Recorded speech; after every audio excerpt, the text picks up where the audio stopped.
What's up? We are wrestling. You're talking to the Mr. We are wrestling, the Mr. Wrestling, the future of wrestling, Sammy the Spanish guy Guevara. Make sure to subscribe, baby. The test is sponsored by We Are Wrestling. You can find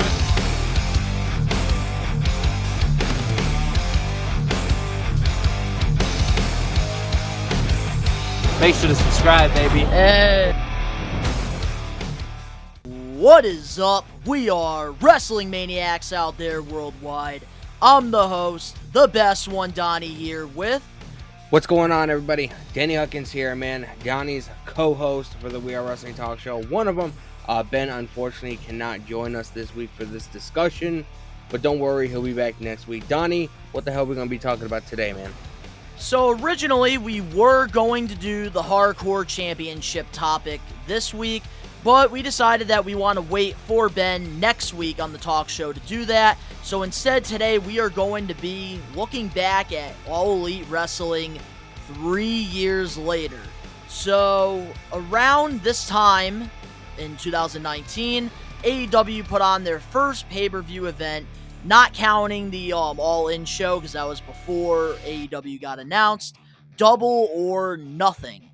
It happened in 2019, and it's right now exactly around the same time, so I thought that it would be a great way, to talk about AEW and, see from where they started to now, talk about the pros, talk about the cons. But, of course, if you're not a We Are Wrestling Maniac yet already, and you're not a part of the thousands of subscribers, the best way to support us is by hitting that subscribe button now, turning on the post notifications, videos be coming out of nowhere, like an RKO, and of course, you already know, the grind is real. And I think, we might as well get right into this topic, because this is going to be a pretty long discussion. Yeah, and I've said this before numerous times to you, as well as on the talk show, that I didn't technically start watching AEW regularly until September 2021. So there's going to be a lot that I don't know about. I just wanted to put that out there. I don't want to claim that I know everything, because I really don't. So let's get started, man. Hey, man, it's going to be very important, though, because even though I know, since day one I've been watching AEW, but for you started watching it, around a time where it started picking up momentum a little bit. So it's, very interesting to see two different times. Yep, definitely. So, yeah, I'll start talking about the early days of AEW since, I watched it. My thoughts, I'm going to start this off with the whole Jacksonville. This was in Jacksonville. They did their press conference, their first ever one to announce AEW. I think I did watch that. There was a pool and a bunch of fans around it. Yes, I believe so. And that's when they announced Jericho joining the promotion. Yeah, I remember seeing Sammy that. Sammy Guevara had the AAA championship as well, and he didn't have the spiky hair. He had I think he had a man bun at the time, but yeah, they live streamed that on YouTube. I remember watching that. Yeah. Yeah, so that's where I'm gonna begin this. I think going into AEW, I really had different expectations to what it is now. I was very excited with that press conference because they really made it feel like it was going to be this combat sport feeling where the records were going to matter, it was going to feel like a fight, which is something that we haven't really got to see on mainstreaming, wrestling, because we're so used to, sports entertainment and even ECW with Extreme Wrestling. Unique companies like TNA with the 6-sided ring and stuff. I don't think any other company has had to where the records of the performers actually mean something. I think closest thing to that is probably MLW, maybe old Ring of Honor, but not so much though. Something different.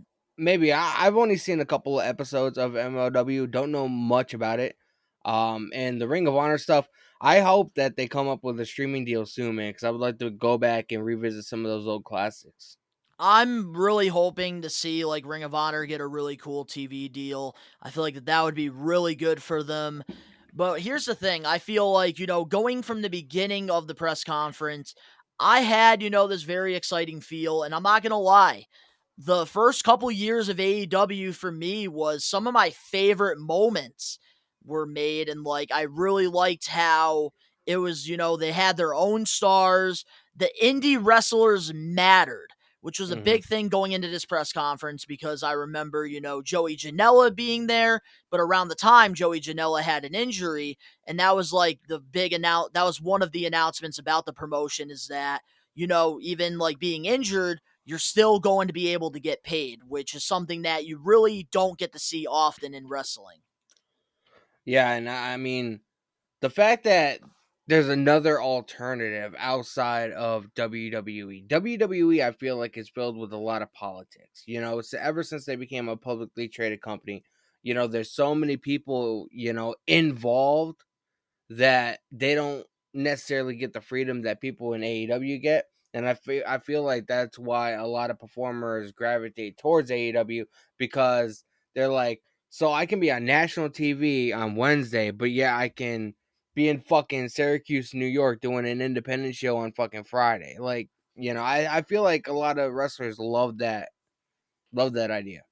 That's the thing that makes it so interesting, is how, like, with, AEW, they have the range to wrestle for other wrestling promotions. I do really like that about AEW, because it gives us fans, the We Are Wrestling Maniacs, the opportunity to actually go to these shows, be able to meet these guys, get our figures signed, 8x10s, take photos with them. That's the part I really enjoy about it the most. Yes, it's a little risky, because if a wrestler does wrestle at some of these independent shows, there is that chance that they can get injured. Yeah. But usually their main guys, they'll go to these indie shows, they'll do the meet and greets, and, do like a little appearance. Yeah, I mean, It I love hasn't the been an fact issue that yet. I just feel like people in WWE, I feel like a lot of their performers, like I would love to meet guys like Roman Reigns and stuff like that. But it's almost like they don't exist outside of that. Swear It, to God, it's like, I feel like it's it's like they're in nearly impossible. it's like they're in like a dome. You know what I mean? Does that make Thunderdome. sense? Yeah, it seems like they're in like a dome and they're heavily protected.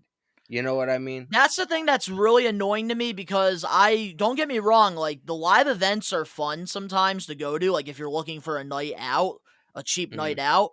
But when it comes down to it, I really feel like WWE could really market more and make more money having wrestlers do meet and greets. Like, you're kidding me? Like, if you go, like, if you have a WWE house show and you like put a big price out there to like a certain meet and greet, like, let's say that, because there's a lot of kids, and kids, will have their dads pay money for the meet and greets. My dad was one of them. Like, if they, like, let's say John Cena is wrestling at a house show, and then they put a thing on, like, you can pay a certain amount of money and you get to meet John Cena either during intermission or after the show. You know how many people would buy that?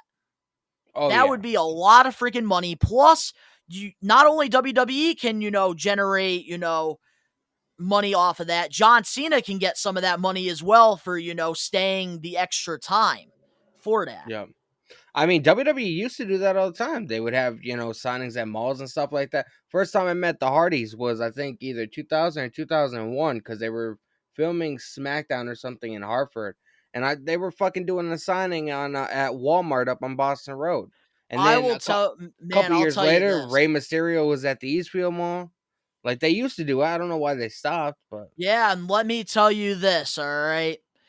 You want to know who had the best live events house shows out there? TNA Wrestling, easily. The way that they did it was so smart. They generated so much money from doing those live events, because literally, they had Don West, who was absolutely killing it with the merchandise sales with the brown bag special, where you get, like, I think, like 4 DVDs and like a t-shirt for, like, I think $20, which isn't even that bad. Also, they Bro, would have VIP tickets at the thing where you would be able to actually, go during intermission to meet all the wrestlers. For the most part, about I think 75 to 80% of the wrestlers, which is pretty freaking cool. bro. Having Kurt Angle, AJ Styles, the Hardys, Jeff Jarrett, Abyss. That's pretty fucking cool to pay $200 to be able to meet all of them. I went to Albany, New York, 2000. I think it was either 2011 or 2012. And TNA Impact at the time was doing a house show out there. And I got a 2-pack, Jeff Hardy and AJ Styles. I did And too. I got the VIP. I got the get an autograph from both of them. Unfortunately, I have kids and they like to open my stuff, so I don't have it anymore. But I had it for the longest time. I do. Mine's not in the best condition. And then after the show, I got to get in the ring and take a picture with Jeff Hardy. Yes, I did the ring thing a couple times at TNA shows. It was the coolest thing ever. We got the there was some kind of VIP package, and you didn't get to go in the locker room area, but Nope. on the other side of the curtain or whatever, there was that little space or whatever. It wasn't Yes, technically backstage. if the arena was expanded. Yeah, and Yep. I saw Bubba Ray Dudley. I saw Ric Flair. All these guys that were involved in Impact at the time, they were just talking to people. It was literally the coolest thing ever. For real, and that's the first time I ever went to a TNA wrestling live event. It was back in 2009, and I was at Wendy's because this is the time where over on Cooley Street, Wendy's actually opened up. Well, they reopened up because they did their entire new building. So they did this cool thing where if you got a meal, you got to spin a wheel, and I actually landed on free tickets to a TNA wrestling show. And yeah, we didn't even know TNA was coming around our area. And then we went, and it was such a fun show. We were actually able to meet wrestlers before the show, during intermission, got in the ring with AJ Styles. I feel like the TNA live events, man, were easily the best. And if WWE kind of took that recipe with them, they would be generating millions and millions of dollars. Yeah, I definitely think so. It's not too. fair for us fans to not get the opportunity to meet them, because I feel like the only time that they actually open up to let us meet them is literally Access, which is usually you don't have access to meet these guys because the lines are freaking out the wazoo, like Six Flags, New England. Yeah, but I do feel like if they did regular autograph signings for WWE, I feel like the wrestler gets a night off. No, but I just feel like it'll wear off a little bit. It won't be as special at Access or whatever. And Access, that's one of their big things during WrestleMania weekend. Yeah, but I feel like WrestleMania is never in the East Coast. It's always out in the West, and that's not fair. Well, technically, WrestleMania 37 was in New York, so can't really say that. Yeah, and you know how many freaking reviews I saw of people literally having trouble freaking they had to go into subs and stuff, and they couldn't even they didn't even make it to certain meet and greets that they paid thousands of dollars for. Yeah. I definitely, like I said, WWE, they used to do a lot of meet and greets. They used to have meet and greets every single week. They used to have a section on their website, I remember back in the day. But for whatever reason they stopped. I don't know. They were doing it for a little bit with Evolve at the time. They were having some of the guys come there, but that was around the time I didn't really go to that many independent shows like I do now. But getting a little off track now, back to AEW. I really like the way that they presented themselves in this press conference. They really showcased what they were going to do for the independent wrestlers. I really also like the fact that, at the end, they announced Jericho as the big signing because, of course, he is the one that's going to bring the star power over to TNT when AEW is first going to start off. And for the first couple of months, he was the head guy because, if you were a fan of independent pro wrestling, you knew guys like MJF, you knew the Young Bucks, you knew all these guys. But Cody Rhodes and Jericho were the two main guys that had all the star power when AEW first came to be. And Kenny Omega did a lot of stuff in New Japan, so around that time, people in the US didn't really know what he is all about. Exactly. So he had a fan base, but it wasn't like, to a broad audience. I feel Mhm. like New Japan is a very slim audience. Like I'm a huge pro wrestling fan, but I'm not afraid to say I've never seen a New Japan show. You know what I mean? It's Yeah, just no, same here, and I love professional wrestling.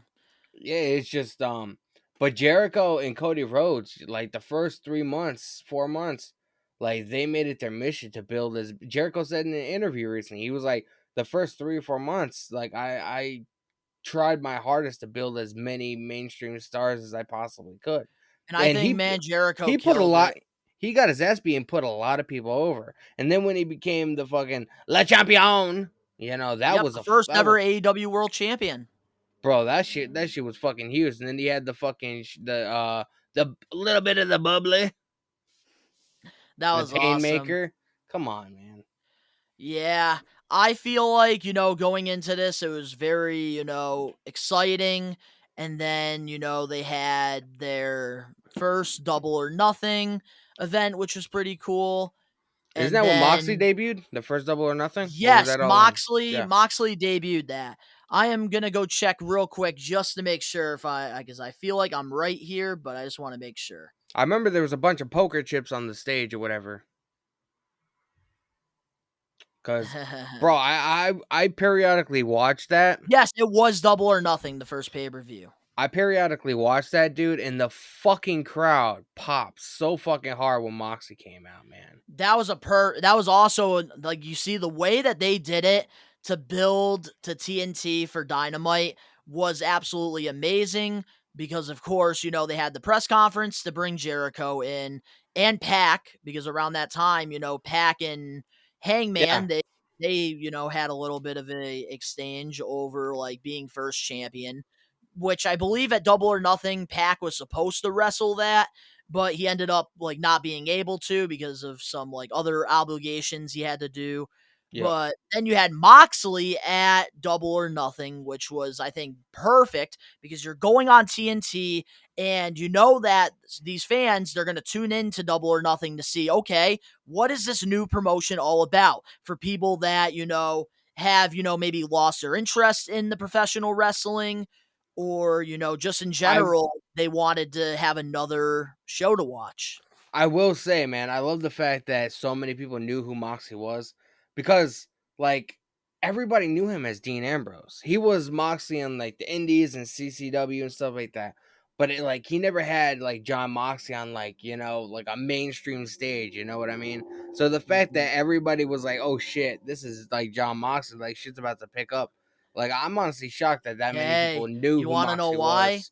Because before he went to WWE, he was one of those indie guys that literally went the extra mile for wrestling shows to really put his name out there. Like, he is from Cincinnati, Ohio, Yep. but he was all over the place wrestling, no matter what. And he was making dirt.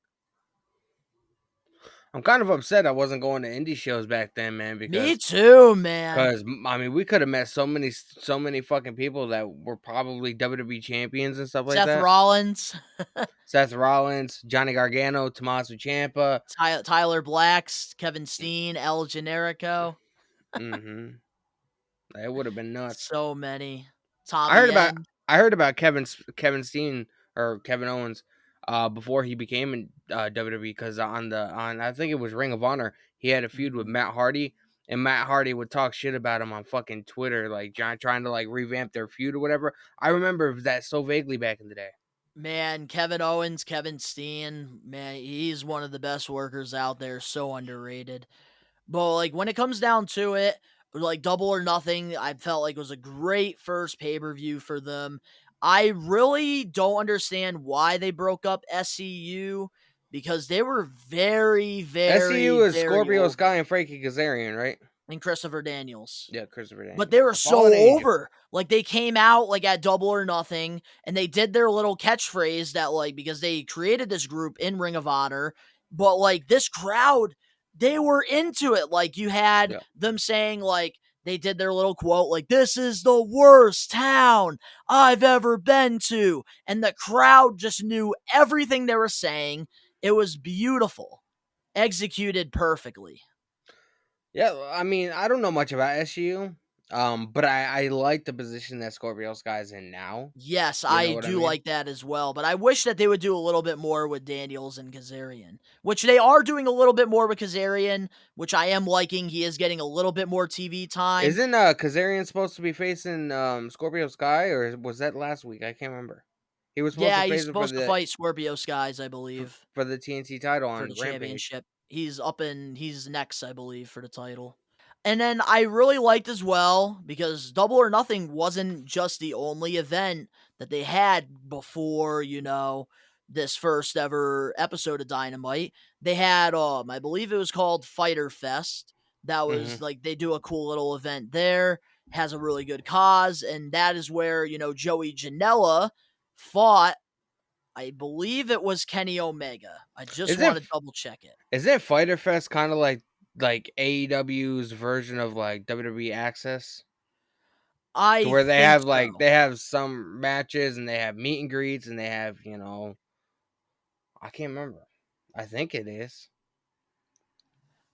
Yeah, because I know they had Fighter Fest, and I think Fight for the Fallen or something like that, I believe. Or I don't think so. I don't think it was that. But they had, yes, Fighter Fest, and no, it was John Moxley's first AEW match. It was not Kenny Omega. I apologize for that. That was on the first like AEW Dark.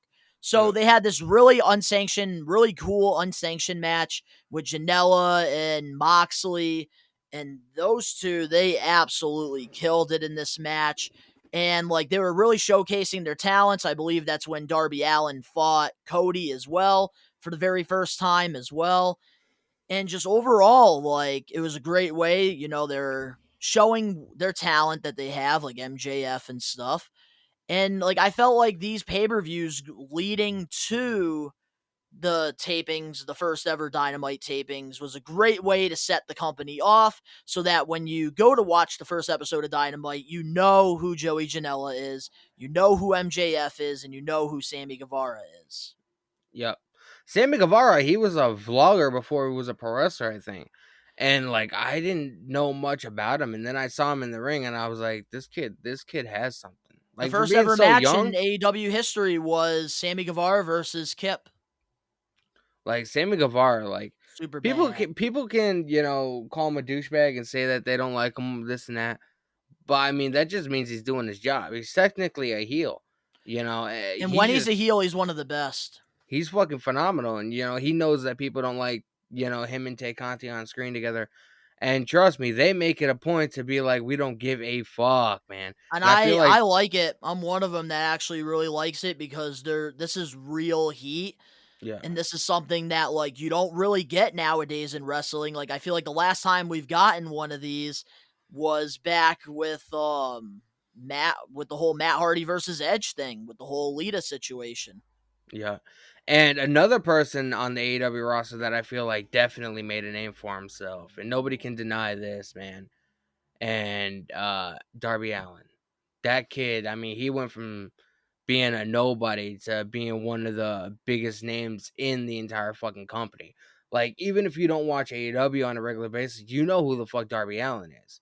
Like, the dude is, if there's anybody that's self-made, it's definitely him. Yeah, and this was the show. This, I believe, was the show where Darby Allin fought, during Fighter Fest versus Cody, and they absolutely killed it. And I really enjoyed that match a lot. I can't really comment on it. Like I said, I didn't see it. But I mean, knowing what good worker Darby and Cody are, I definitely know they put on a But fucking you see, the banger. part that was really good though about this, and I think this is what like we were talking about a little bit earlier in this episode. This was the first ever AEW draw. They went over the time limit, which I really liked. I really like that factor with AEW because it has that real fight feel to it with the Yeah. time limits. And like this They is make where these and this is where Sean Spears made his debut and hit Cody with the chair. And that created, a good rivalry there. AEW and Tony Khan, like they're making the fight seem like legitimate shoot fights. You know what I mean? Like, the record books matter. You know, it's more than just professional wrestling. You know, this is where if you're a hardcore wrestling fan, you watch AEW. If you're a casual fan, like I was saying the other day to you guys, WWE has been around 40 years. Monday Night Raw started in 1993, dude. I was fucking like 2.5 when that came out. I'll be 32 this year. They have such a major head start I could compared to tell. I can see the AEW. bags under your eyes. I know, man. I'm getting fucking old, dude. I'm getting old too. I got bags as well. But if you're just a casual wrestling fan, I mean, for 30 years, every Monday night, it used to be 9 p.m., now it's 8 p.m., but you know Monday Night Raw's on. If you're just like a casual wrestling fan, you don't know, oh, AEW, another promotion comes on Wednesdays at 8. You know what I mean? I feel like because WWE has such a major head start, even if you don't like the product, I feel like it's in repetition. It's like, you know, when you get up for work in the morning, you know, that's just what you do. It's part of your day. It's part of your life. It's just what you do. And I feel like a lot of people do that when it comes to WWE. You know what I mean? Yeah, and AEW also had their first, All Out event, which I think, this All Out event that happened in 2019 really set the record as, okay, this is our WrestleMania. This is our big show every year, Yeah. because before All Out, they had that event All In. They were trying to prove to Dave Meltzer that All they In can was sell out a 10,000 arena, and that's what they did. All In was technically owned by Ring of Honor, right? Yep, that was a Ring of Honor produced event. Yes. Now Tony Khan, I understand why now. All Out, baby. Do you think if it wasn't for that event that Tony Khan would have bought Ring of Honor, or do you think that he just wanted to have that part of the AEW library, so he wanted to purchase Ring of Honor? I think, he is a real professional wrestling fan. You could tell the man loves this sport. He's willing to spend millions and billions of dollars into this product, and I really think that he just loves professional wrestling, and that's why he was the one that decided to buy Ring of Honor over WWE, because Yeah. WWE would probably just put it in their, Peacock network, and they really wouldn't showcase it as much as AEW, because if you look at the AEW roster, a lot of these guys came from Ring of Honor before WWE or before AEW. But you want to know what's kind of hilarious though to think about? How many WWE superstars does have done work in Ring of Honor, and now Tony Khan owns that entire library? It's kind of weird to think about. You know what I mean? It is very, very weird. But you never know with some of these wrestlers. Like Bryan Danielson. He was with WWE for quite a while. I'm talking as about guys Daniel like Bryan. Seth, or I'm talking about guys like Seth Rollins and stuff like that, you know? Yeah. So, But with this All Out, this was great.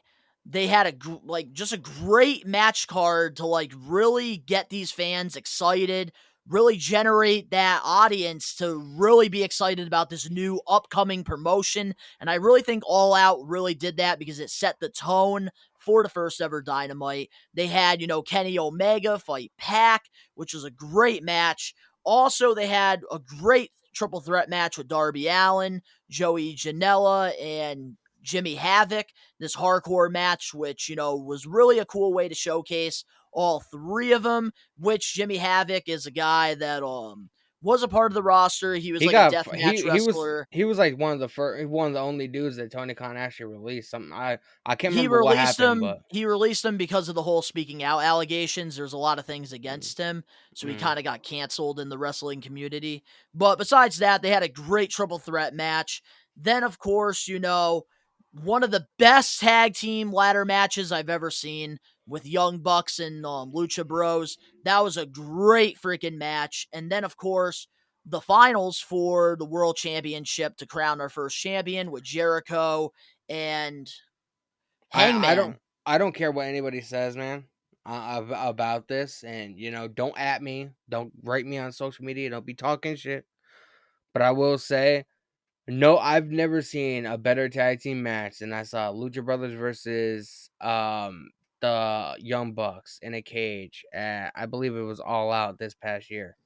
Yes, that is one of the best friggin' tag team matches. Don't at me, man. I don't think people can at you for that, because that was AEW just has so many friggin' good tag matches. They with know their how to put pay-per-views. on tag team contest, you know? Their tag team is like elite. Seriously. But like this was just a great way to set the, company up for success, and I really enjoyed this show. And now like just to kind of, get to where you're at with AEW, Yeah. I felt like, the first year of AEW was very successful. It went a lot better than I think a lot of people wanted it to, because people were really hoping for AEW to succeed. But also there was those people that were like, AEW, like, it's probably just going to be like just like Impact Wrestling. It's going to fail. Yeah. But I like I mean, think they really went out there and they proved people wrong. They set up long-term storylines with the Elite. They set up the long storylines with MJF and Cody, because they showed like the friendship. And then when Cody put his chances of going for the AEW championship on the line, and then MJF screws him out of that, sets up a great program for the two so that MJF can really get over.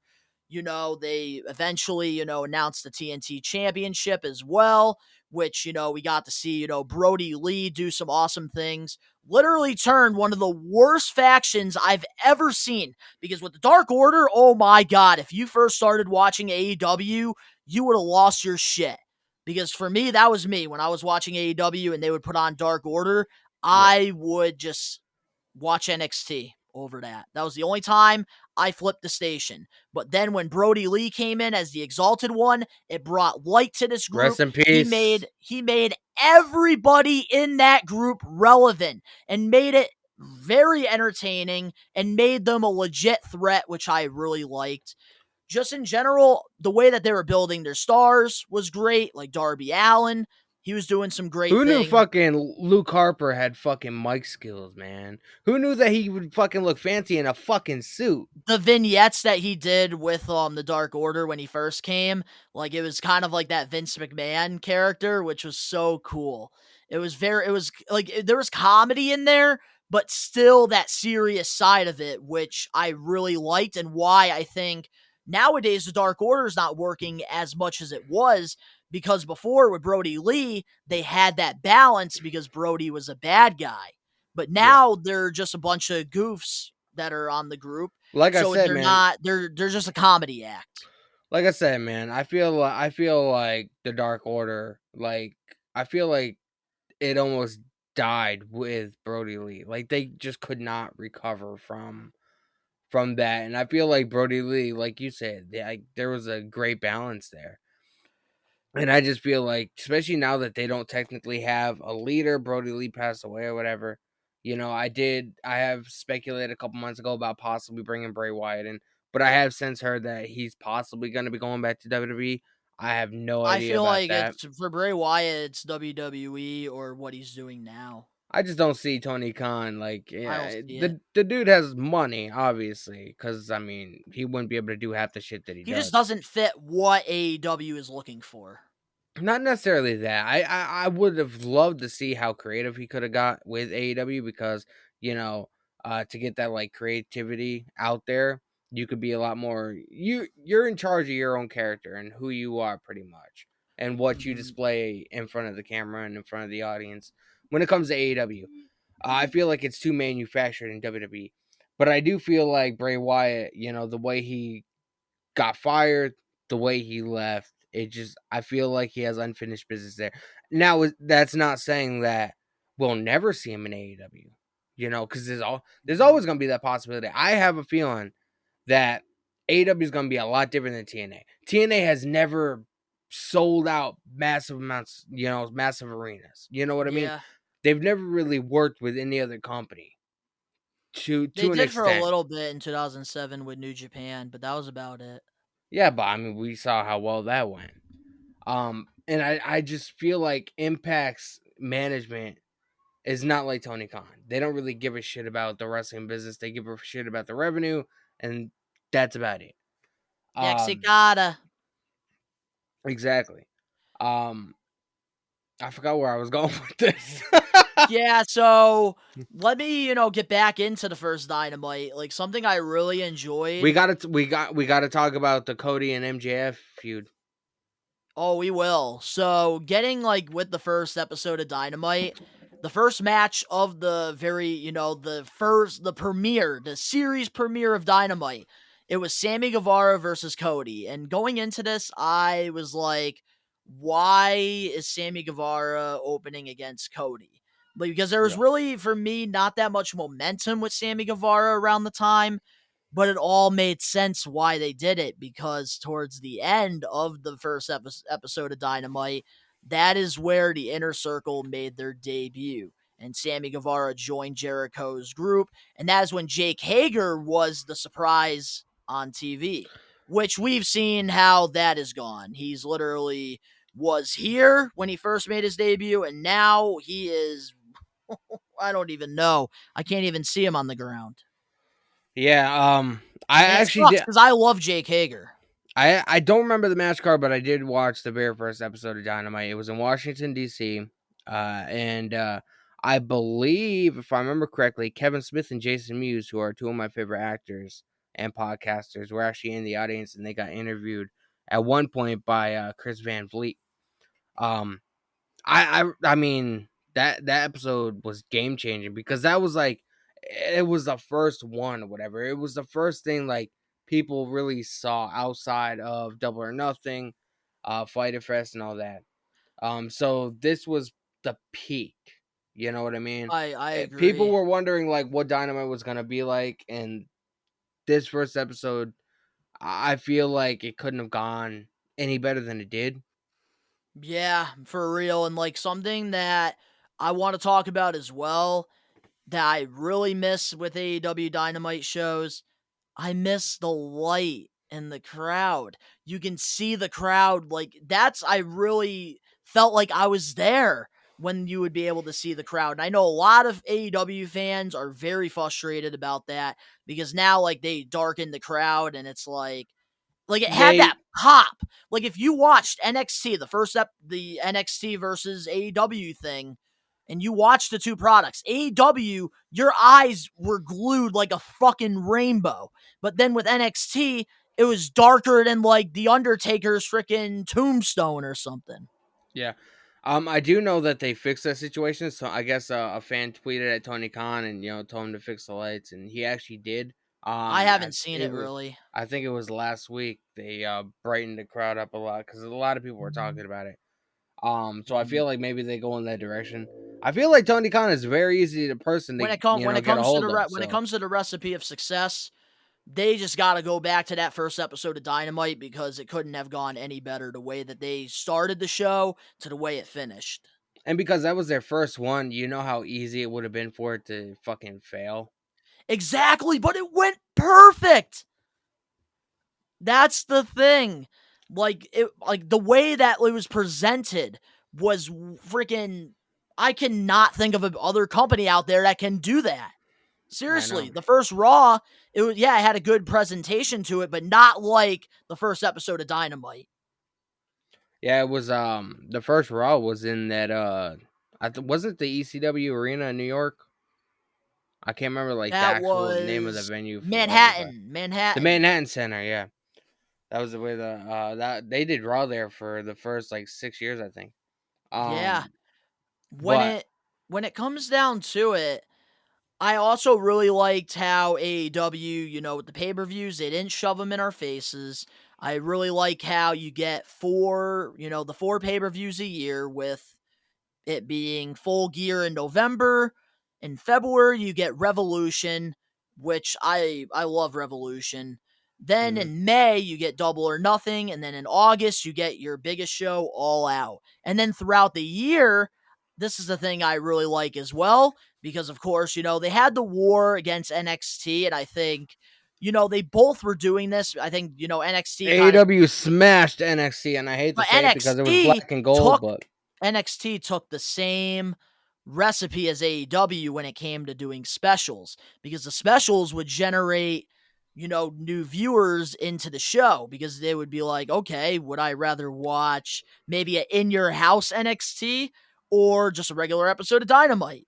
People are going to go mhm, watch the in your house because there might be some surprises. And yeah. I think AEW, they really set the tone for that, because NXT, they be doing their specials now like once a month as well. Yeah. which I like because it makes it a little bit more exciting to watch. And I hate to say this because everybody calls me an AEW mark or whatever, but I have to say this. I don't feel like any of AEW's pay-per-views like recently or like over the first at least 2 years, I don't think any of them came close to what NXT takeovers were. You know what I mean? Ooh, I don't know, man, because there's some NXT takeovers. I'm not gonna lie. I'm not The saying all of them, the but there's last, I want to say like 3 to 4 years, I haven't really been watching the NXT takeovers as much.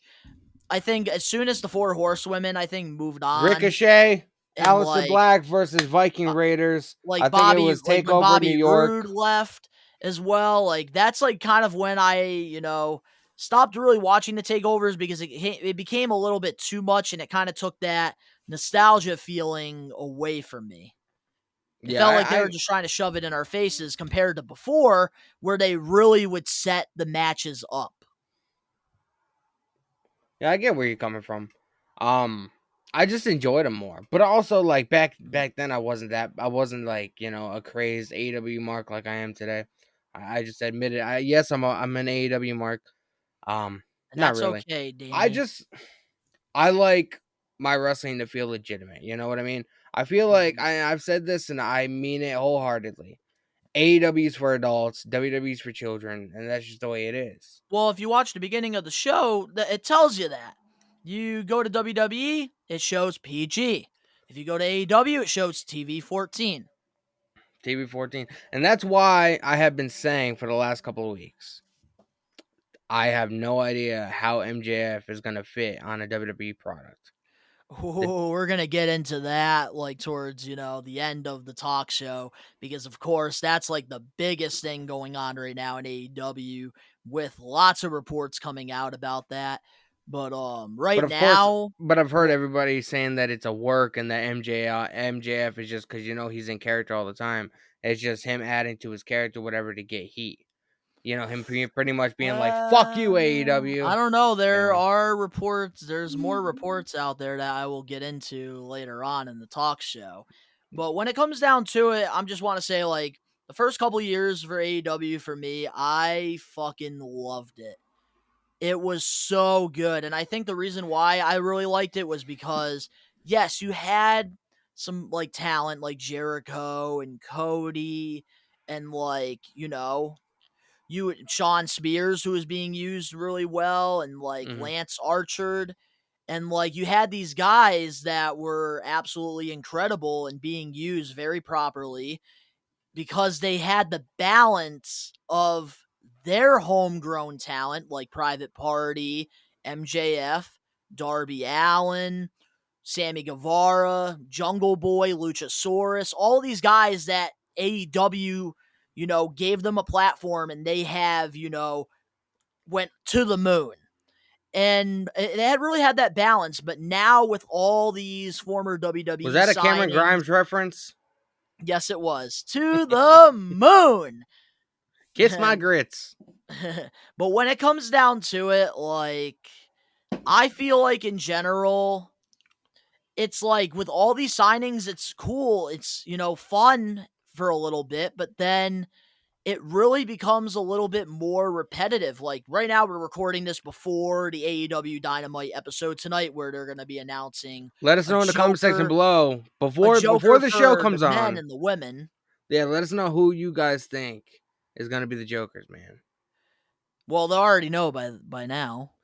Oh yeah, I forgot we record this a couple days beforehand. Yeah, so this is before we know who the Jokers are, but yes, it's exciting because like now, like for me, I definitely want to tune in and I want to make a reaction video to find out who these Jokers are. We should give our predictions by the end of the show before we get off there. But when it comes down to it, with the Jokers, I already know in a couple weeks or like a month, we're already going to be sick of that person. And this is a very bad habit. I feel like Tony Khan. If it's Johnny Gargano,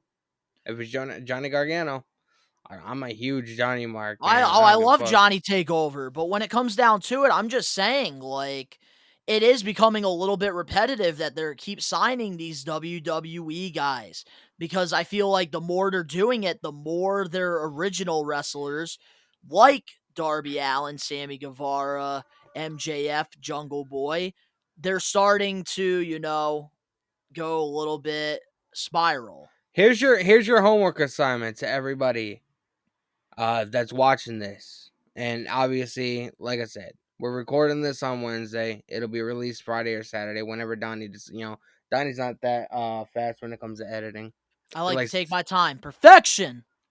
Like Dolph Ziggler, I am perfection! oh God. Yeah. I want to give everybody that's watching this a little homework assignment, and even us. Obviously it's going to take time to really figure it out. But let's put WWE and AEW, right? Have them switch rosters. Everybody in WWE goes to AEW. Everybody in AEW goes to WWE. How exactly do you feel like each product would book their main stars? I think one thing Because WWE would do over AEW is definitely the homegrown talent. They would be on a whole nother level, and I think that they would probably be getting... MJF would probably be a world champion. probably, I still can't see MJF being too watered Wardlow, down, and then though. MJF would probably be having a good title run, and then they would do something similar to like Batista and Triple H, and then Wardlow would win the championship that way But just like on a big stage where it but matters. like just knowing how WWE books their talent, right? Like, you watch Raw, you don't watch SmackDown, but you watch Raw, you see, and just think about this as fresh. Don't say, oh, they would book this person because that's how they're booking Cody. Don't say that. But like, just get in the mind of Bruce Pritchard and everybody in creative in WWE. Like, how do you think they would book each individual talent? Same as AEW. How would, like, you have Cody Rhodes back in the company. You have Roman Reigns. You have all these guys that are in the Usos as tag team champions. Like, everything's the same except they're switching. Here's the thing. How would you book them in AEW as opposed to WWE? Call me That's crazy, and I that's might everybody's homework. get some backlash on this like hot take here. I think Tony Khan would not know what the fuck to do in this situation, only because in WWE they're more superstars. Like Roman Reigns, I can't see Tony Khan coming up with something for Roman Reigns, because Roman Reigns, let's be honest, is a sports entertainer. He's not a professional wrestler. AJ Styles, on the other hand, I could see, him, Finn Balor, Sami Zayn, Kevin Owens doing a lot of things. But when it comes to like Bobby Lashley, I can tell you one thing. Drew McIntyre, Roman Reigns, I can't see Tony Khan being able to do that. I know, but I feel like this would be a fun thing to do, a fun homework assignment for everybody. You know what I mean? I want to make these shows and these episodes interactive as possible, man. So that's your homework. By this time next week, by next Wednesday, due next week. by next week, man, let me as well as Donnie and Ben know how you would book the shows if you were WWE, if you were Tony Khan, AEW. I want to know, man. I think that's a fun homework assignment. Yeah, I think so. But getting back into it, like the first couple years for me, it was great. They had the balance with, their homegrown talent and their, big names, because you have to have big names to draw viewers in. But it feels like, they've lost that balance, and it kind of sucks that they did. Yeah. Don't get me wrong. I still love AEW Dynamite. I still love AEW more than WWE when it comes to the product. But long term, it is really not looking good for AEW. Unfortunately. Yeah, but the thing is, I feel like why people like it. Like, yes, like WWE gets more viewership. They got to have more structure in AEW, I think. Look at how much hate WWE gets. Even though people watch the product, yeah, but there's also people like me, like you, like, Sean Ross Sapp, Dave Mount, all these guys that make content regarding WWE. You have to watch the show in order to make content. You know what I mean? like WWE, even though their ratings are going up, everybody's watching the show. I feel like a lot of people are watching it because of making content. They're not necessarily enjoying the show. But like, just think about how much You want to hate know they where get all the every WWE single viewers week, come as from? opposed to AEW. I unless it's a WWE mark or somebody that doesn't watch the product, Here's the I thing. never see anybody hating on AEW. There really is a lot of people now that are not happy with the way AEW is doing things. They are getting a little bit more heat than they have been getting. I feel like a lot of us have been very nice to them because of them being a new promotion, being another alternative against WWE. But I think now that like it's 3 years now exactly since, Double or Nothing, now people are okay. You have 3 years under your belt. It's time to fucking criticize a little bit and, call out the bullshit a little bit. But Yes, just there's think, still those people like you that, are still new to AEW, that are still enjoying it. You're still in the honeymoon stage. But now, some of us, like me, who have been watching AEW since day one, we're out of that honeymoon stage now, and it's like, all right, it's time to freaking strap up and, freaking call out the bullshit on both sides. I will say, as like, and you might agree because, like I said, you're a day one AEW guy. You know what I mean? I'm not. But I enjoy the product quite a bit, and I guess you can say I am in the honeymoon stage. I'm still into touching and licking, and I'm not just get the fuck away from me. You're annoying me. I haven't gotten to that That stage. that's that's Ben. That's Ben right now, but he hasn't even hit the honeymoon stage. It's pretty sad. Ben, Exactly, you need to have some fun in your life. exactly. Instead of eating fucking salmon, we had a great Open up. podcast. We had a great podcast last night, by the way. Me and Ben. It'll be on the new 26 Pure Rage channel, so check that out. I had to give a plug, man. We only have 4 subscribers, so if you guys like myself and Ben, Support small creators. Subscribe. Help them out. go subscribe, man. Link is in the I'll be description. on there soon. Yeah, definitely. We actually mentioned you on the podcast, but anyway, I do feel like AEW, their roster has never been as legitimate as it is now. Think of like all the mainstream number one talent that they fucking have, dude. You are right on that. I will give you that. It's all about the booking and what Tony Khan can do. You have to remember, like WWE, they have like 6 shows. You know what I mean? AEW has like 3. Yeah. So Here's the thing. With WWE, I know you were talking about how you think a lot of the viewers that watch it only watch it to criticize it and like to make content. I only Here, watch it because I here's the stream. thing. Throughout the years, that's kind of like what I thought as well. But I'm not going to lie to you. When I went to Monday Night Raw in Hartford, Connecticut, which there is a vlog out there from last week, if you guys want to go Check it check out. that out, you can. Literally, my friends were behind AJ Styles and friggin' they missed the opportunity to say hi to him. Jordan, you're a fucking moron. Cash out Sherm, you're a fucking moron too. But I'm a moron because I should have went to the car to bring freaking Jordan's wife's purse to the thing because I would have noticed him. But yeah, so when it comes down to it, when I was at Raw, I've realized that like at the end of the day, WWE programming is PG. And at the show, it was, a lot of kids. You said it was all crickets. Crickets because they're kids. When at home, they're going to act crazy, but then when they're in public, they're going to act crazy for like maybe the first like half hour and then they're going to get too tired. Oh, my kids, man, they'll act crazy all fucking day.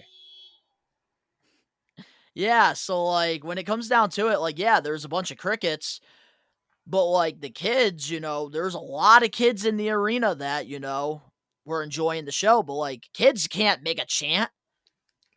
All they're going to say is to the bad guy, you suck. Or like to the good guy, oh my God, I love AJ Styles. Like they're not going to like start a chant. Us, we are able to do that. I just think it comes down to like the demographic. Like when I went to Raw, I realized that WWE, they're focused on the kids. When it comes to AEW and these other promotions, they're focusing on TV 14, people that are not kids. The fans that, loved the Attitude Era, loved Ruthless Aggression, loved the 80s, the 90s. They're looking for the nostalgia hardcore wrestling fans at the end of the day. And that's the difference between sports entertainment and professional wrestling. And yes, I'm not going to lie. I rather watch professional wrestling over sports entertainment because for me, I rather feel like I'm at a wrestling show than like a production. Yeah. I feel like But that's the thing with WWE. Don't get me wrong. I enjoy the product. Yes, there's a lot of things that, I criticize and that they need to improve on. But that's just, my personal opinion on it. I still enjoy the product. I know you just like to criticize and not enjoy it, but I, enjoy it. But AEW I enjoy a little bit more. I enjoy Raw. I will say Raw this past week was fucking phenomenal. SmackDown on the other hand, I mean, I feel like they're 2 weeks away from getting fucking canceled at this point. They're still getting 2 million, which is crazy. They're not getting 2 millions.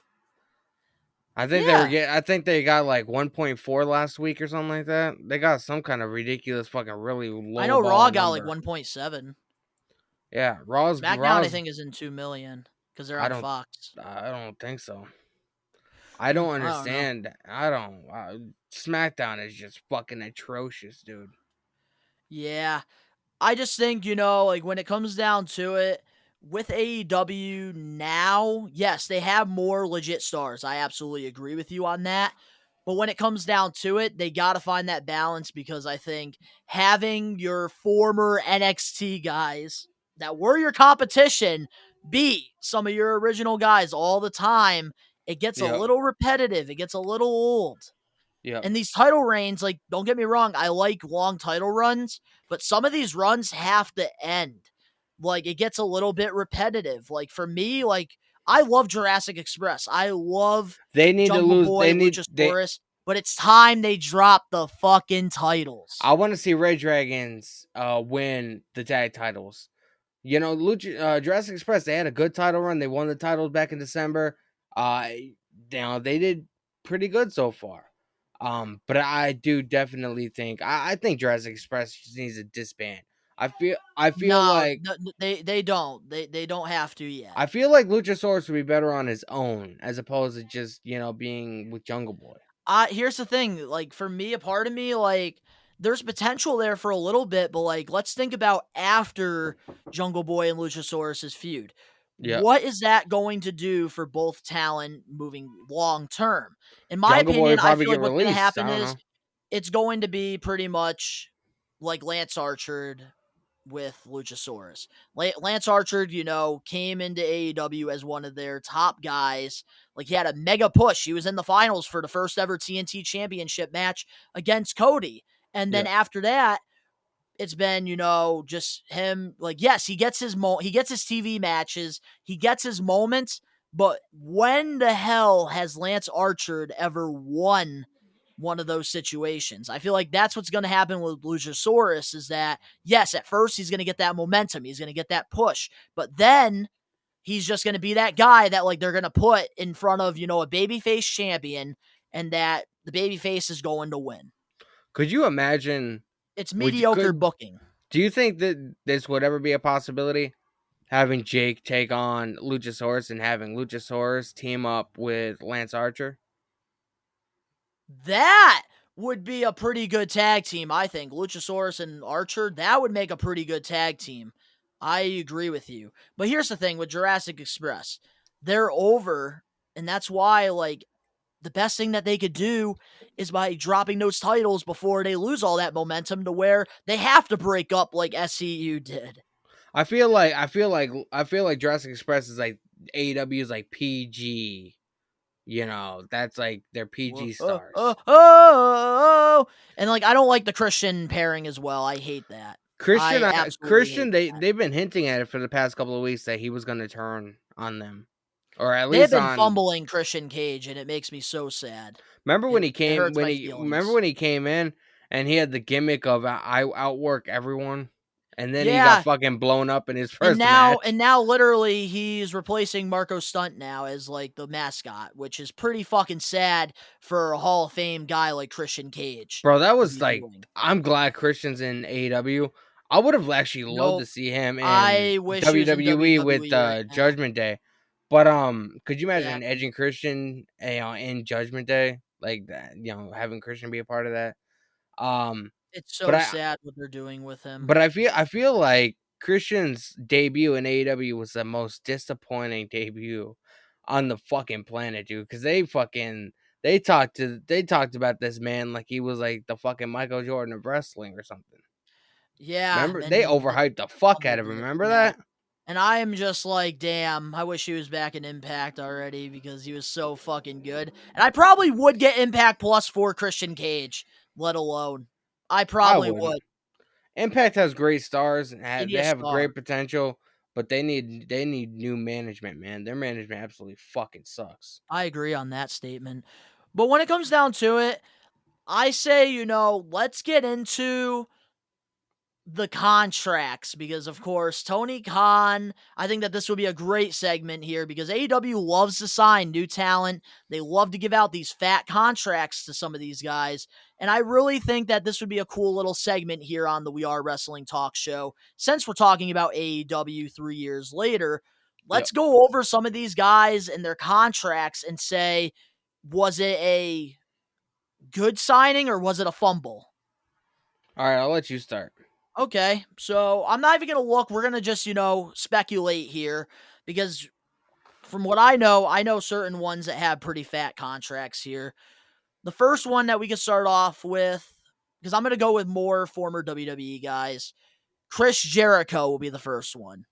I definitely feel like he deserves everything that he's gotten because like we talked about earlier on the show, for the first 3-4 months, it was him, maybe Cody Rhodes. He was more of an EVP. He didn't really start wrestling until like probably like 2 months after AEW became a thing. But for the first 3 months, like Jericho, like he busted his ass to try and make as many stars in the company as he possibly could. And I feel like he's done a lot. He's stayed loyal. He's done a lot for AEW that I don't even think people realize. Yeah, and that's the thing I'm going to give you on that. I think, at first that signing was probably the best thing that Tony Khan could have done to really establish AEW, and I think having a guy like him being the first ever world champion, I think was a great thing to do for the promotion to really, uplift it. I think, him resigning, I feel like maybe wasn't the best move, but here's the thing. You kind of, convinced me here that, Jericho did do a lot. He was the backbone of AEW for quite a while, and he, really went out of his way to do whatever he can to make it work. Even having freaking AEW on the Jericho cruise, which I think was one of the best fucking things they ever did. They need to do that again next time they go on the cruise because that was fucking amazing. Because you have to remember, like Cody Jericho Rhodes, deserves it. you have to remember, like he's a big star now.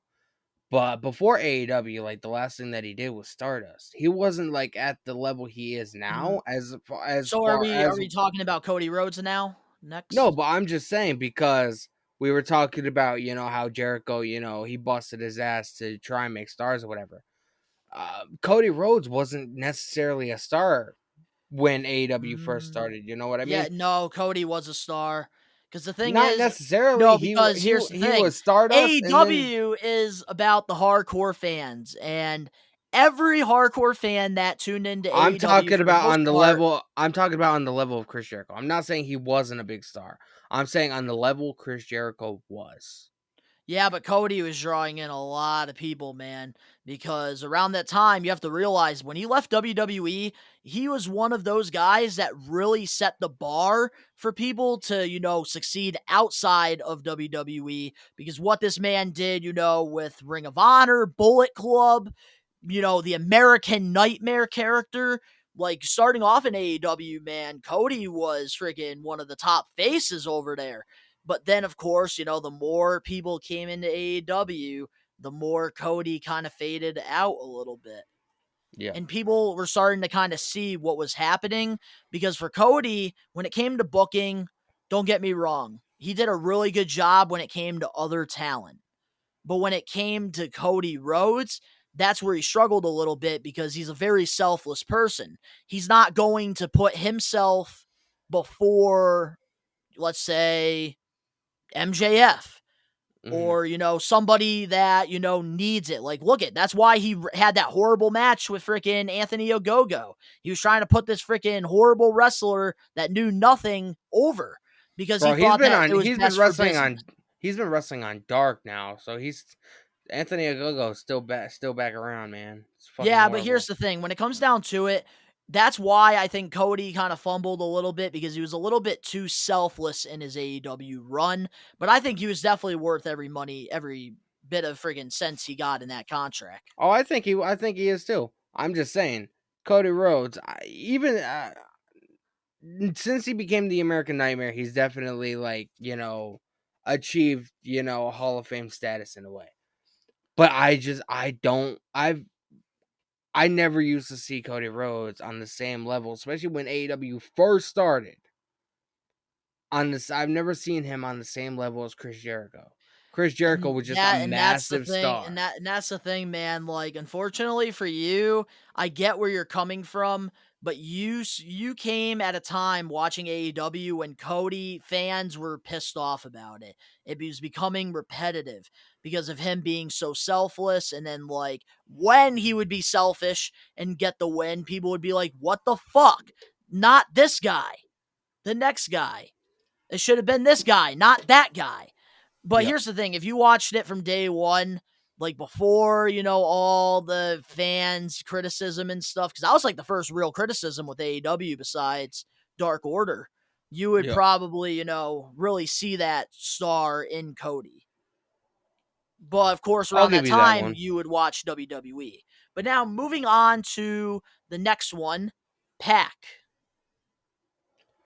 I'm Because I not heard he was one sure. of the highest paid guys. I mean, I definitely feel like he's evolved since his time as Neville. I love that AEW has sort of took him serious, made him a serious competitor. I know he's with Death Triangle right now. Mm-hmm. I don't I don't know what the details of his contract are, so I don't want to say, oh, I don't think he's worth this amount of money, this and that, because I don't know how much money he is making. Do I think he's definitely a good signing? Here's what his deal was. So right now he's being currently paid $2 million.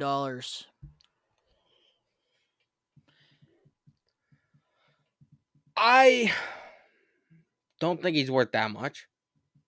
That's why I say fumble here, because when it comes down to it, with Pac, yes, in the beginning of AEW, before the first Dynamite and stuff, Pac was really doing really good. He was one of their top guys. He had a great match with Kenny Omega, and then from there, like, don't get me wrong, I love Death Triangle. I love what he's doing, but $2 million to be on a trios tag team, that's a fucking fumble. Because if I'm paying a guy $2 million, they need to they need to be world champion material. Where'd you get this contract info? Is it from a reliable source, or is it just some asshole It's online? a lot of people, they know that in the beginning of the AEW run, and it is online that it's he is getting at least $1 million. Which for me, I don't know. I don't think Pac is worth that. Probably not $1 million. Maybe a half a million, maybe. I would say probably 75K or 750K. I would say about that.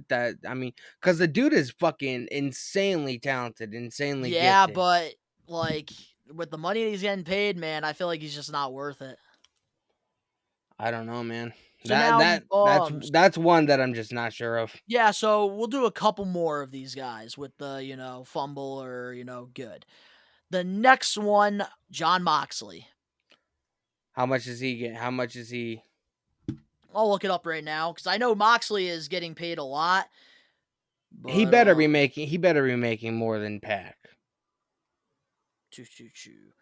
Oh, yeah, here it is. Yeah, so it says on here, according February 28th, 2022, Jon Moxley is the highest paid AEW wrestler with $6 million.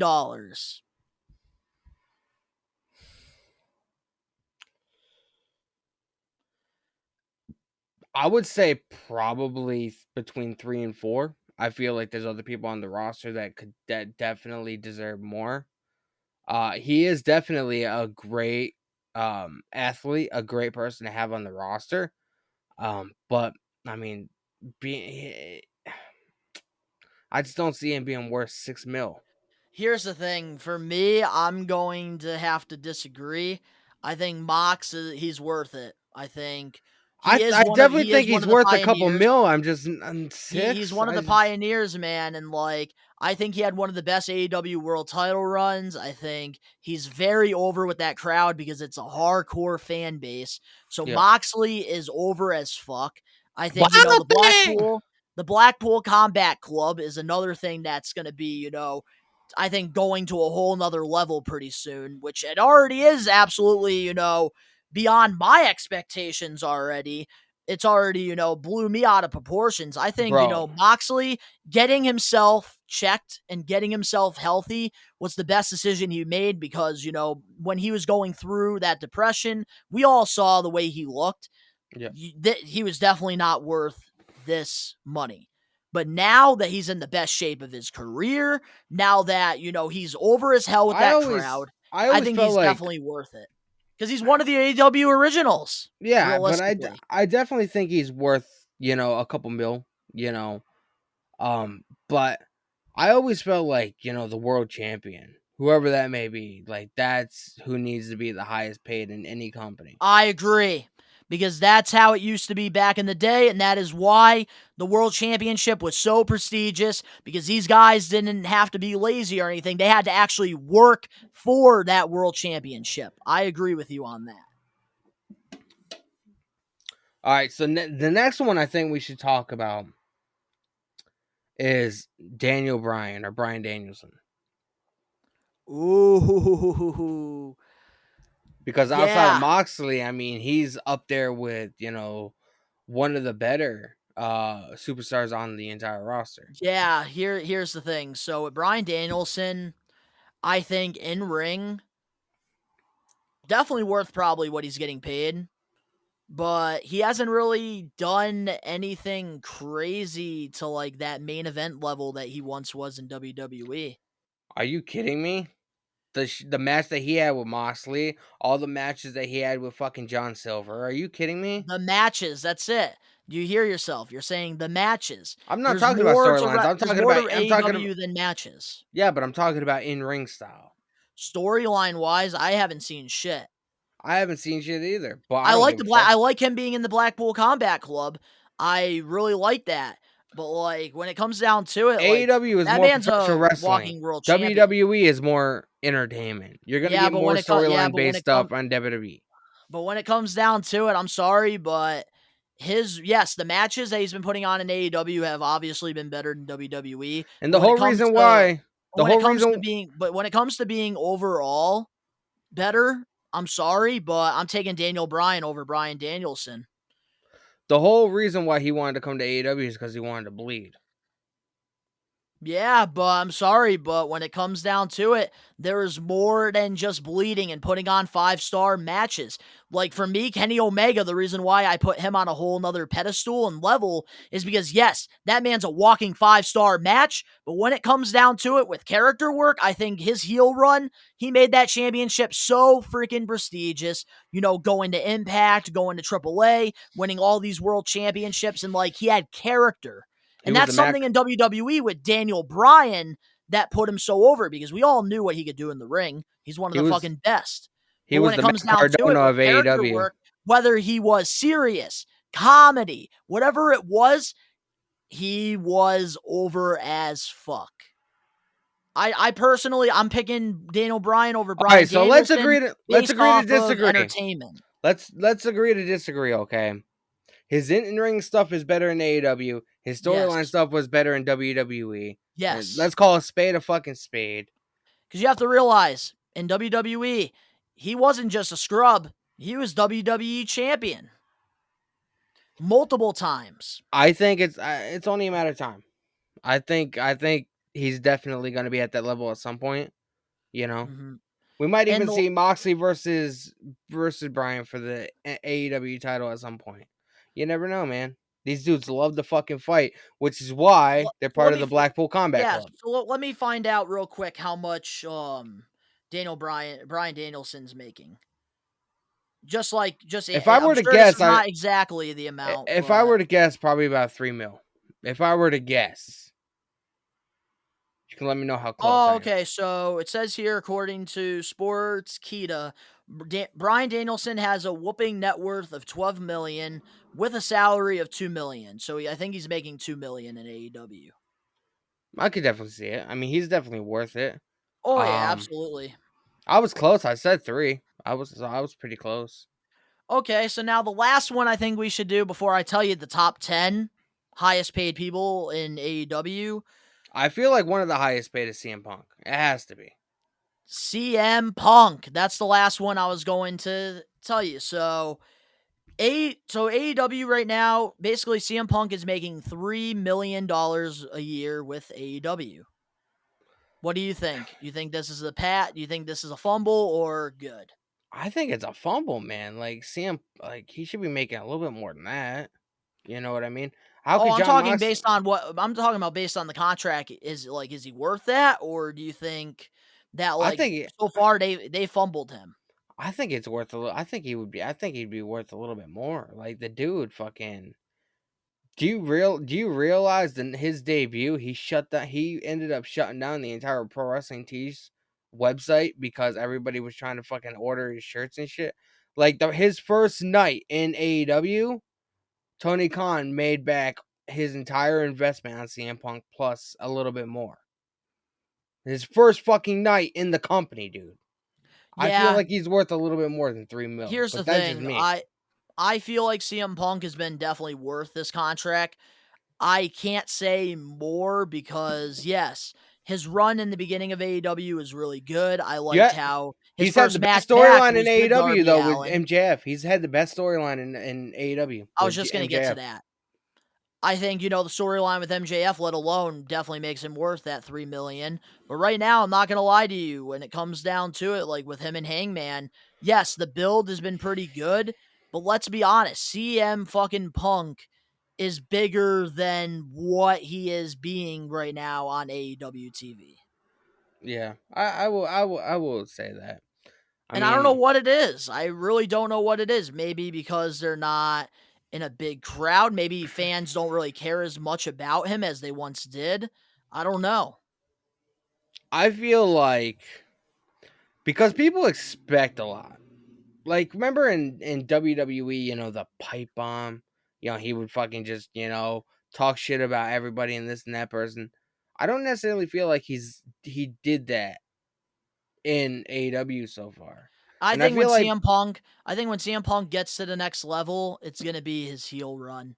He's got one more heel run in him, and it's going to happen pretty. Bro, he's a fucking heel in New York because of the whole MJF feud. Imagine I think a CM Punk heel run is probably going to spark CM Punk back to where he was. And do you think that when that time does come, do you think he should have a mouthpiece? Kind of like how he had Paul Heyman for a little bit in WWE? No, there's too many mouthpieces, I think. If they're going to give him a mouthpiece, the only person that I would, be a little bit interested in actually seeing, there's 2 people. One of them is being, his wife, AJ, because she was very good when it came to personality, like, work and, like, her character work. And then another one that I would, be pretty cool with, and I think you might agree with me on this one, Colt Cabana. They're not doing anything with Colt Cabana. Imagine Cabana with CM Punk. That would be pretty good. I'm still waiting for Colt Cabana and CM Punk to have a little feud on TV. I mean, with that whole lawsuit thing that was going on a couple of years ago, and they were like, they had a lot of bad blood. They've since patched things up or whatever. But I feel like that'd be a hell of a story to tell on on TV. Yeah, so, before we, get into the main event here, topic about this whole thing, I'm going to tell you the top 10 from here. Let's see. So, Before you remind you, start, this man, is, just letting you guys know, man. I hope you guys enjoyed the show. Let us know what you guys think in the comment section below. And we're going to be getting into our main event, man. So I hope you guys enjoyed the show once again. Thank you to everybody tuning in. You got to appreciate the audience, man. yeah, so real quick. So, the top 10, I'm sure this has been definitely updated with the amount of signings that they've had. But here on this website, this is sportlister.com. So obviously it's not a reliable source, so take this with a pinch of salt.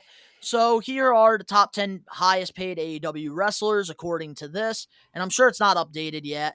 So of course, well, it's not because they don't have Danielson or Punk. But at number 1, we have Jon Moxley at 6 million. Number 2, Chris Jericho at 3 million. Kenny Omega at 3 million. Cody, 3 million. Brandy, 2 million. Dustin Brandy's Rhodes. not there anymore, so you can erase her. Yeah, I know. But Dustin Rhodes, 2 million. Nyla Rose, 2 million. Lucha Bros, 2 million. Young Bucks, 2 million. And Pac, 2 million. A lot of 2 millions. I'm surprised, though, with Nyla Rose, definitely. With that. I'm a little surprised on that. I know. I'm like, what? 2 million? Yeah. That's I nuts. don't know. But hey, there's a lot of overpaid people in AEW, I think. But now getting into our main event thing I here. feel like Tony Khan, he appreciates and loves his talent so much that he wants to take care of them more so than giving them what they're actually worth. That's what I think is the problem here because there's only so much money, Yes, But I he has mean, billions, that's not but necessarily bad because it shows Tony Khan loves them and he cares. He wants to make sure they're set. You know what I mean? So I appreciate it, I feel like if but Nyla Rose is in the top 10 getting paid, MJF freaking definitely deserves to be fucking up there. MJF, I think He should be the highest paid. Tony Khan. I will say this when it comes to MJF. If Tony Khan doesn't give him what he's asking for, he's a fucking idiot. And I love TK. I love what he's doing. I love, everybody that's met him said that the dude has a heart of gold, nicest person you could ever meet. But if he Even doesn't people that pay, have left AEW have said that too.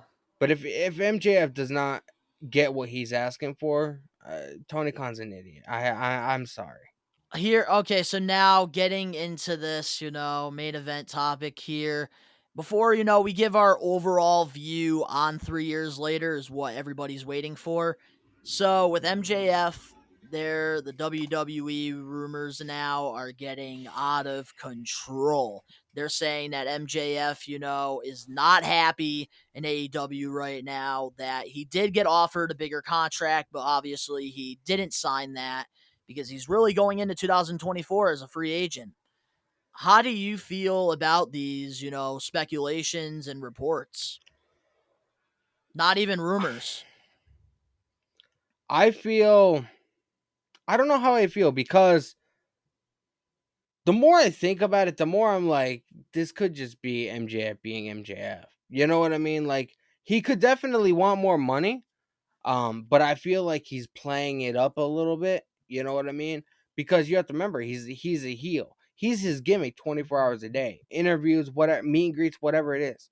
So with somebody like that, like, it's not like, MJF is like this on TV and then he's like, hey, you want to go have a cup of coffee with me and we can hang out and just chill out?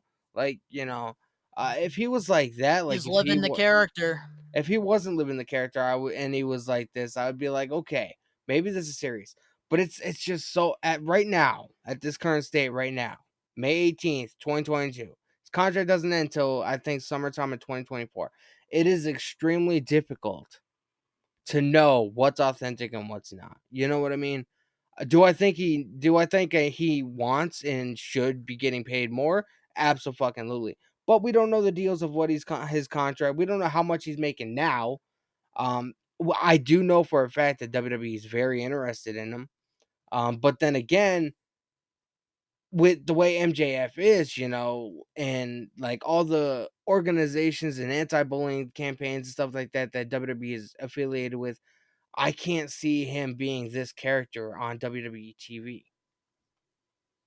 Yeah, I think, when it comes down to it, I really think MJF, I don't think that this is a work whatsoever. I think what he is doing is actually really smart, and I think he's really trying to set his entire rest of his life for success. I really think so But because I he will knows how say, talented he is. He but I knows will what he's say, worth. I will say, he's getting people fucking talking about him and talking about AEW, and I think that's exactly what the fuck he wants. Because the more his name is in the news, the more he's out there, the more people will be like, huh, there might be something to this. Here's the thing. He'll also be able to, if he does want to sign to WWE, he'll be able to, ask them for more money. He'll be able to ask Tony Khan for more money. His name is out there, man. He's trying to When it wind comes this down up. to it, I really don't think a lot of these guys, they don't really care. Like, and this might be, I might be wrong here when I say this, and I don't know how this will come off, but I really don't think there's certain talent I think that AEW has that, let's be honest, they don't really care that much about AEW. They care more about their presence, their character, their work, and I think that they're using AEW as a platform to like kind of like rub it in WWE that haha, this is what you got. And the next thing you know, when the contract is up, basically they take what they have done, like Cody literally did, and went on WWE and did everything basically the same that he was doing in AEW. The pyros, the entrance, the character, everything. And I think that this is what, unfortunately, is not a good thing in AEW, is that they literally do not have control over the characters and stuff. And yes, to an extent, like they need to find a balance. Like I feel like AEW is too lenient, WWE is too like a cult.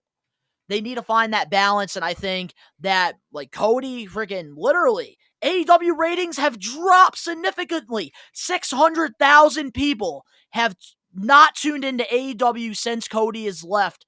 Literally are more interested in him in WWE now than they ever were with him in AEW. This is a problem because MJF, I think the same shit could happen, except his character is going to be toned down just a little bit because of it being PG. It's gonna be toned down a lot, dude. Not just a little bit. That's why I can't see it. But he's still gonna MJF have is the scarf. He's still gonna have the look. He's still yeah, gonna probably but have the entrance. he's not gonna be able to say. I heard his theme song is just like a royalty free song that's like in the YouTube library. Yeah, I know. I used to use it for videos before he ever used it. Sean Ross Sapp said that, and they went live the other day, and they said that. I was like, "Are you serious right now?" So do I do mean, do do do do. um, I think we always knew that Cody was gonna go back to WWE, though. He's always been a WWE guy, regardless of what people want to say. Just like Chris Jericho, he's always gonna be a WWE guy. Um, there's a possibility that Jericho could get fed up too and want to go back to WWE. I would definitely see that. I do feel like at this stage of his career, though, he's getting, he likes the freedom because he does Dynamite on Wednesday, and then the rest of the time he's doing music and podcasting and, traveling, Cruises. doing, yeah, exactly. He doesn't get as much. That's why he has to take, he does WWE for 6 months and then he takes a couple months off because he doesn't get the kind of freedom he For a gets while, in Jericho was doing AEW. the 90-day thing. He would wrestle 90 days and then take a 90-day break. Yeah, exactly. And I feel like he does like his schedule now in AEW. Yeah. That's not saying that he'll never go back to WWE, He but re-signed with them. you know, certain guys belong to certain companies. I've always knew Cody was gonna go back to WWE. I just never know. I never knew when. Because I feel like AEW cares more about the wrestling, and I think that's why MJF, I feel like, might, lean towards WWE, unfortunately, because his character work, literally. Like, Bruce Pritchard, he is literally a Bruce Pritchard guy. And MJF has even said in interviews way back in the past that, like, he fucking loves Bruce Pritchard, looks up to him. That's because Bruce Pritchard, they met in MLW. They were friends in MLW. So they have worked together in the past. Like I said, I mean, we have 2 years, dude. A lot can happen in 2 years. You know what I mean? It would be unfair for us to jump the gun and be like, yes, he's definitely leaving.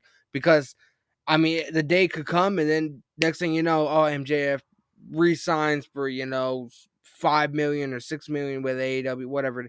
So we don't know, man. It would be unfair for us to speculate on what direction MJF wants to take his career. All I know is they better give this man the world championship and They like better give let him the world him championship, take the ball. and Tony Khan better give him what he's worth and what he's asking for, because he's definitely worth the investment.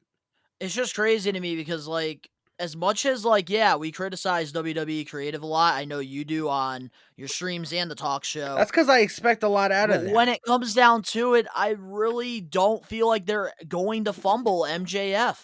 I really think if they have MJF, he's going to probably be in the main event picture. He's going to be world champion. He's going to be the face, the top heel in WWE. I can already see it. For years to come, it's going to be Braun Breaker versus MJF. That is going to be the new John Cena, Randy Orton. I'm telling you. I just can't see MJF going out there, telling people to shut the fuck up and, calling some kid's mom a fucking crack whore and, all this shit. I can't see him doing that. With his character, he could still be a dickhead, but not like that.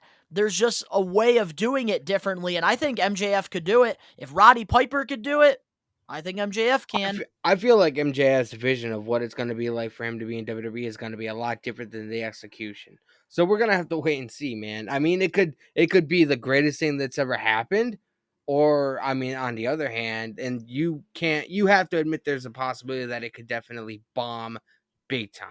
Nope, I will not. And if I'm wrong, a couple years from now, when we're doing this talk show still, hopefully, I will admit if I'm wrong. But I'm telling you this right now, I have been following MJF since day one, since Create a Pro and Blitzkrieg Pro and Northeast Wrestling. And let me tell you this, I've seen the star in him before everybody else has. And I know MJF, wherever he goes, whatever he does, he is going to be a fucking star. That's how much I believe in him. Whatever WWE gives him, MJF is going to turn it up times 10 because that is the talent that MJF is. Whatever he is given, he makes the best of that opportunity, but he times it 10. He turns the volume up when it comes to his in-ring work, when it comes to his character work. He's the GOAT, I think. Oh, trust me, I get into fights every single night on wrestling forums with trolls saying that MJF is nothing but a whiny little bitch. I try to tell people every day how great of a heel. They're delusional. MJF is the greatest heel in the pro wrestling business. There's never been another heel that's topped MJF, I feel like. But when it comes down to it, I feel like with this whole MJF thing, you're right. There is a couple years left. We're going to see what happens. But I really think the way that AEW's direction is going, it's going more towards MJF to WWE, I really feel like. If MJF, come on now, he's not... Like, you would think after the CM Punk feud that this man had that was freaking great, that maybe, like, he would be the world champion. Hey, I love the shit that's going on with Wardlow, and it fits in. It ties in with the entire CM Punk thing because that's how the Wardlow and MJF feud started. Very true, but now what's going to happen? Is MJF going to lose another feud, or is he going to beat Wardlow and you bury Wardlow and then you have him go for the world title? I think he's going to put over Wardlow. Wardlow's going to be a big star, and I feel like MJF is going to beat CM Punk for the world title. And that'll come full circle, man. You're telling me you see him leaving and going to WWE. What if he is the AEW champion by the time his contract is up? Unfortunately, I have been dying for MJF to win the world championship. And at this point, it's just like my Brooklyn Nets. I really don't see MJF winning a championship. Send this man broomstick emojis. Fuck you! But when it comes down to it, I'm just like, I really don't see MJF winning a championship, and it sucks. It's Maybe gonna happen, TNT man. champion, but not He's the gonna beat AEW. CM Punk for the World Championship. If I'm it's gonna calling it happen, now. it better happen in Long Island. I'm calling it now, man. He's gonna beat CM Punk for the World Championship. Bank on it, man. Let us know what you Here's guys what think in the happens. I think comment if section Wardlow below. beats MJF takes a break, and then he won't be back for a few months. I don't He's necessarily definitely think he going to needs take to. a break. I don't necessarily think he needs to, dude. He wrestles once a week. I don't He's know. I can see him taking a break, because being if in he needs character to all the time, that takes a toll. if he needs to take a break, wrestling once a week, how's he gonna do wrestling in WWE fucking 4 or 5 nights a week? He's that good. But if he needs a break, take wrestling once a week. Like Well, I just mean, you have to realize he's at TV every week. He's in exactly character every week. every week. That's Wednesday, Okay, once a but week. after Wardlow, you can't just throw the man right into a world title picture. They're probably going to write They're him gonna off pick for a up. little bit. They're gonna So that pick when he up the comes feud. back, people forget about what the hell happened. CM Punk is gonna win the title, and then it's gonna reinvigorate the feud between him and MJF. They're gonna have another feud going for probably about 2 months. MJF is gonna beat him for But the what if title. CM Punk I'm turns calling it. heel? I don't see him turning heel, not anytime soon, anyway. In Long I don't Island, yeah. know. He's been teasing it just a little bit. I don't know. We're gonna have to wait and see, though. We are going to have to see. But when it comes down to it now, with, what everybody is here for to watch this week's episode of the We Are Wrestling Talk Show, what is your overall view on the 3 years? What are some things that, you like? What are some things that you don't like that you feel like AEW has to work on? Tell us. This episode has really been all over the place. It went from a 3-year anniversary-esque kind of AEW talk discussion to WWE discussions to autograph signing discussions to MJF contract negotiations. That's what we do here on the talk show, man. We have discussions. Exactly, man. So I That's hope you guys why they liked love us. The We Are Wrestling Maniacs. I will say, at this current state right now, May 18th, 2022, I feel like AEW is at its peak right now with the amount of star power they got. The 10-star matches that they put on, even on just regular TV, not just pay-per-view. I don't feel like AEW has ever been to this level at that as they're at right now. And I feel like I picked the perfect time to jump on the bandwagon. You know what I mean? Because even though I'm still, I guess you can say I'm still in the honeymoon phase when it comes to, being an AEW mark or whatever it is. I feel like there's no better time than right now because we got Samoa Joe, we got the Hardys, we got Adam Cole, we got Kyle O'Reilly, we got Bobby Fish, we got Darby Allin, we got MJF, we got CM Punk, we got Bryan Danielson, like we got William Regal. It ain't going to get better than that when it comes to the roster. I feel like AEW is at its peak, and it's either gonna go up from here or it's gonna steadily decline. I don't know. I'm not part of creative. I don't know what goes on behind the scenes, but I'm interested in finding out. And I honestly feel like more people need to watch AEW because even though they don't, I agree. they need to work on their storylines. Like it's quality pro wrestling. Like if you like pro wrestling, two dudes, having issues and getting in the ring and solving those issues, AEW is definitely a show that you need to watch. Mm-hmm. And here's the thing. My overall view, I feel like the only criticism that I really have when it comes to AEW is just like some of the guys right now in AEW, there's reports that it's not just MJF that's very frustrated backstage. Right now, the morals right now in AEW are at a all-time low, and I seriously think that the big issue here with AEW is there's no structure. Mm-hmm. That is the problem right now with AEW is there's really no structure backstage, and I feel like they need to have a structure in order to, continue to get those ratings up, to continue establishing new stars, and to continue, making wrestlers not irrelevant. Yeah, I definitely get where you're coming from. But I also feel like Tony Khan, like I'm pretty sure with Jericho, Moxley, I'm pretty sure they've told him like, the backstage atmosphere at WWE. I mean, they had to have. Especially, Moxley, his last night in WWE, his last match that they, did a whole special for, he only got paid like $400 for, and they told him to pretty much get the fuck out afterwards. So I feel like Tony Khan wants to give the performers more freedom.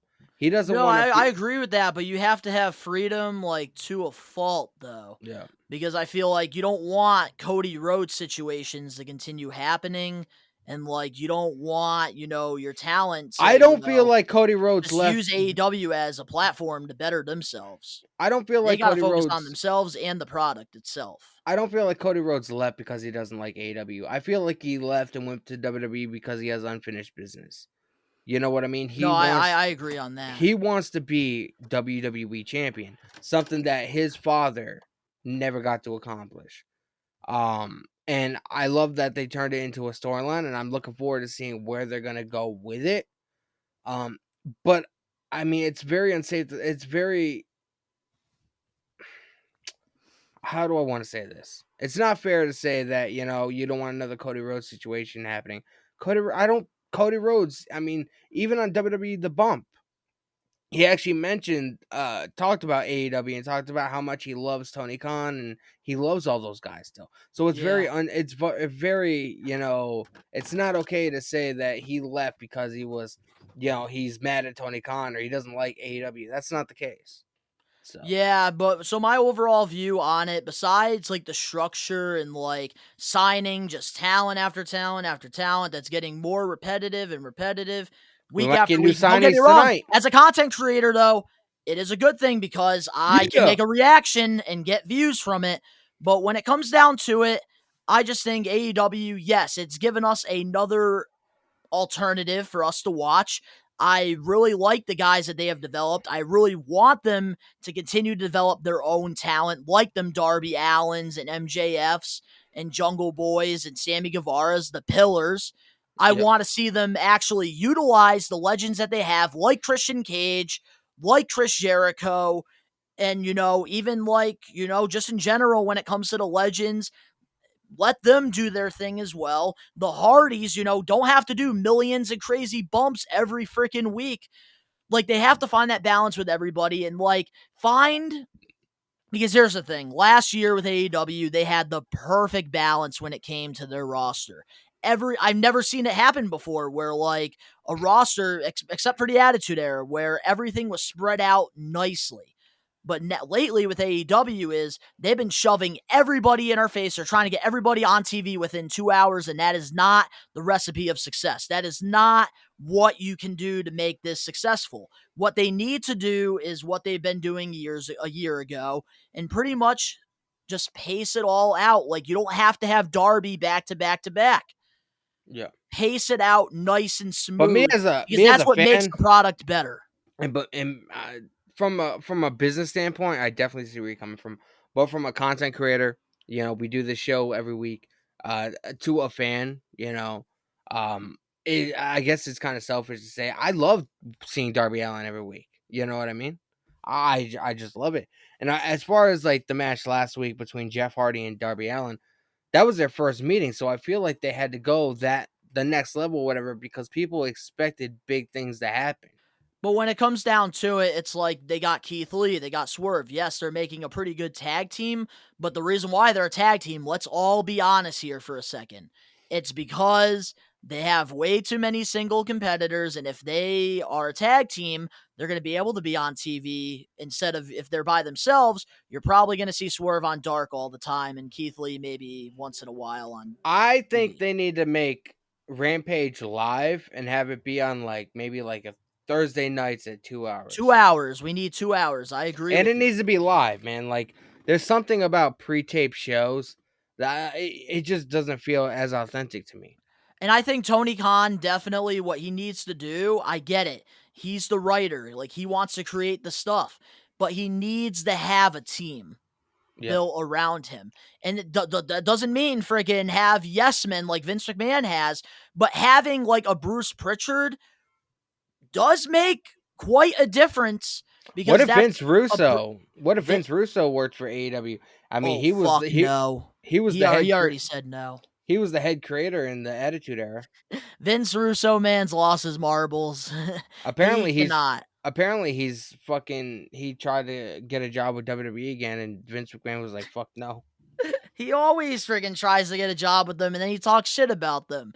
Just like Jim Cornette, Vince Russo's doing his thing right now outside of wrestling, and that's what he needs to continue doing. The Vince Russo brand. Just like Jim Cornette, the Cornette experience. Because they're doing a lot better now, probably, than they were doing, a while ago. Yeah. Especially Jim Cornette. He is probably making the most money he's ever made in this sport from just talking through a microphone like we're doing right now every week. But as far as AEW, I think they're at their peak. And like I said, man, I mean, they're either gonna go up from here or they're gonna steadily decline. And I will say their women's division is definitely getting a lot better. That's one thing that keeps increasing. I love Thunder Rosa. Like the cage match that Thunder Rosa had with Britt Baker, I'm like, that was fucking brutal, dude. Yeah. When was the last time you saw a women's match with that much brutality? And I love the fact that Thunder Rosa is the AEW Women's Champion. Carrying herself like a champion, which I like a lot. I just think overall, they have a pretty awesome roster, but if they could find that balance, I can definitely say that ratings will be going up from here on out, but they have to also develop their own talent as well. They have to find that balance, and I think, within time they will, and I really, really hope that Tony Khan does develop that team, because like him doing it by himself, that's why I think AEW is lacking that structure at the end of the day.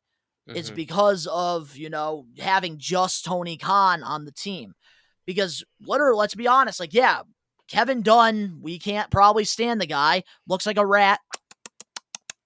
Friggin', Bruce Pritchard, obviously a lot of us can't stand him. John Laurinaitis, we can't stand. But let's be honest. The reason why WWE is operating the way it is, as much as we hate it, people power, is because they have a team. And I think AEW, they don't need to have guys that have never friggin' watched this.